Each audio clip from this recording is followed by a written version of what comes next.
all having an amazing week. So, Mean Girls. I feel like every girl in the world has had to deal with a mean girl at some point in her life. I dealt with mean girls big time in high school, and they just do some really cruel things. They can cause like emotional damage and stress and all kinds of headaches and chaos that you just don't need in your life. So in today's video, as a relationship therapist, I'm gonna give you guys the top tips that I have learned on how to deal with mean girls, how to get them to back off and leave you alone so that you can have the best possible experience in your life that you can. If you guys are new to Ask Kimberly, don't forget to hit the big subscribe button down below and come and follow me on social media because my latest giveaway is for the Ariana Grande perfume, Sweet Like Candy. This perfume is so nice, guys. I have been testing it out for the last couple of weeks, and guys, this perfume, it's actually perfect. It smells just like marshmallows and it's like a nice scent. It's not too strong, but it kind of stays on all day. So like you're always kind of leaving this little beautiful scent behind you. I think scent is like so important for relationships. So if you want to be entered into the giveaway, all you have to do is be subscribed to Ask Kimberly here on YouTube and follow me on Instagram here. Now I know you guys are waiting. Let's get right into this video. I don't know what you've been told, but this guy right here's gonna rule the world. Number one is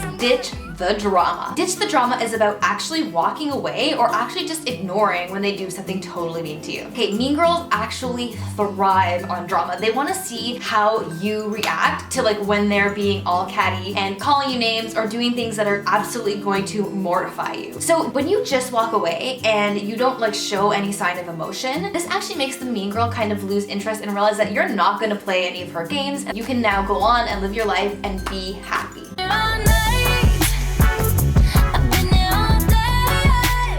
Two, being a leader means that you are willing and able to say no to activities that other people are doing that you don't want to do. This might involve like wearing pink on Fridays, cutting class, maybe doing like some kind of activity that you're not up for. Like my mind is going to that scene in Mean Girls where they're all dressed up like Santa and like doing a dance on stage. Jingle bell, jingle bell, jingle. If you don't want to do that, you can say no and feel totally confident in yourself and don't worry about what other people are going to think or if you're going to miss out on something really fun. You don't want to do it, you shouldn't do it. This not only makes you look more confident to other people so they bother you less, but it also gives you the time and freedom to do things that you actually want to do. So if you want to sing in the school choir and join the Mathletes, which pretty much sounds like me when I was in high school, you should totally do it because that's going to make you a happier and more well-rounded person who enjoys life. My milkshake brings all the boys to the yard and they're like, it's better than yours, damn right. Number three is slam status. Mean girl hierarchy is kind of like Game of Thrones.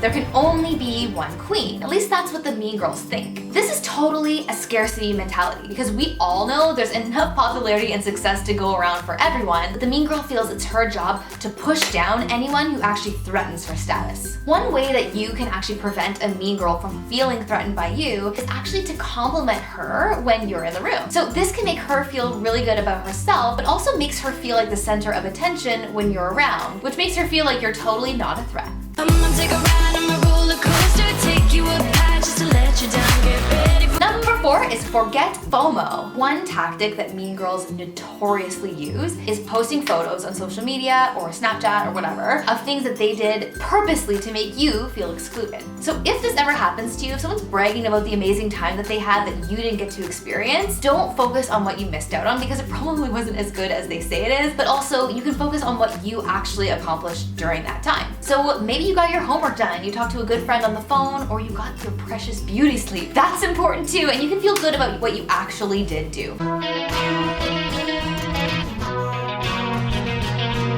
Number five is about accepting appearance. Mean girls are so appearance focused and they're focused on appearance for themselves and for other people. So with themselves, they actually care so much, usually about their hair, their makeup, their clothes, their accessories, their weight, all kinds of things that are so superficial. So that's why when they choose a target, they actually focus on some of those things because to them, those are the most important things. A mean girl might tease you for something like acne or braces or wearing glasses or a specific article of clothing. So when we're just able to feel comfortable with ourselves and accept all of our flaws no matter what, and maybe even see those flaws as like something unique or beautiful about ourselves, it can really make those mean girls comments just like mean nothing to us. So I personally have been critiqued for two really big things here on YouTube by people, mean and nasty people in the comments. I have been critiqued for having red eyes. I'm gonna tell you about why I have red eyes in my next Q&A video, which is coming out on Friday. But I've also been critiqued for my lip. I don't know if you guys have ever noticed, but I actually have like one part of my lip that seems like a little bit thinner than the other part. And people always ask in the comments, like, what happened to her? Like, what's wrong with her lip? Like, was she in an accident or something? And the truth is, guys, like, this is just the way my lip looks. Like, I was born with it. My husband thinks it's cute, and it is just like a part of my face. And I think that if you have something like that's quirky about you too, you should just totally own it, because our flaws are what make us special. Do you guys remember Baby from Dirty Dancing? Jennifer Grey was like this super popular movie, and everybody said this girl's nose was too big for Hollywood. She was a star in that movie, and right after the movie became famous, this girl got a nose job. The problem was that without her distinctive nose, she actually just looked like everybody else and never landed another role in Hollywood again. So if you have anything unique or different about you, just flaunt it and use it as part of your signature personality. I don't really care about what they say.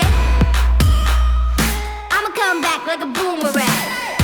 Number 6 is realize they're jealous. So literally anytime somebody does something mean to you, it's almost 99% of the time because they want what you have. This could be your grades, your family, or even a guy, but honestly, it's because they see what you have and feel that they don't have it themselves and that they don't measure up, and they're jealous of that. There's a hope that's waiting for you in the dark. You should Number 7 is that the mean girls usually have issues, and in a way, it can almost make you feel a bit sorry for them. If a mean girl's mental willpower is so weak that she can't even stop herself from posting a negative or hateful tweet or a terrible post or saying something awful to you, then it's a sign of emotional dysregulation and actually instability. She might be going through other issues or having problems with her family or even have a more serious disorder. This likely has so much more to do with her than you.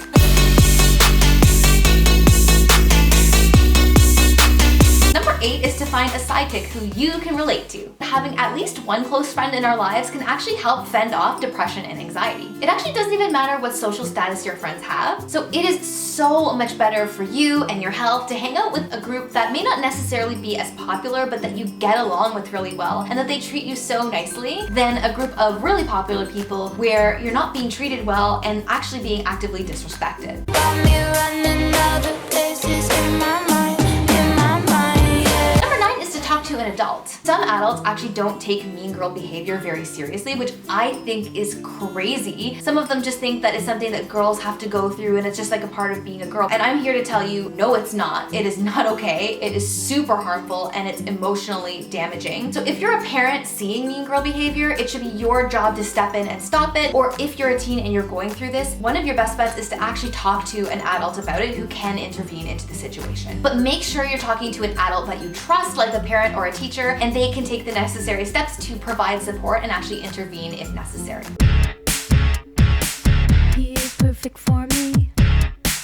Number 10 is do not stoop to their level. Even if a mean girl is horrible, like she's slut shaming and harassing and name calling and doing everything in the book, always remain positive and happy on the outside to the best of your ability, and do not engage in these behaviors back at them. So people feed off of negative energy, and you don't want to be one of the people giving off this negative energy to the world, because that would only make you a mean girl too. So always try to be the bigger person and let her do all the terrible things, and you can rise above it and actually just live a positive and happy life. Okay, you guys, so to cap off this video, I'm gonna tell you one personal story that I have had with mean girls in my life. It happened when I was in grade 10. I had a group of friends, and 2 of those friends decided that one day they did not want to be my friend anymore. So it was lunchtime, we were in the hallways at school. I went up to where my friends usually hung out, and these 2 girls looked me in the face and they ran away. It was one of the most horrible experiences I have ever had in my life. I felt so abandoned and just like I didn't know at all what was going on. It was just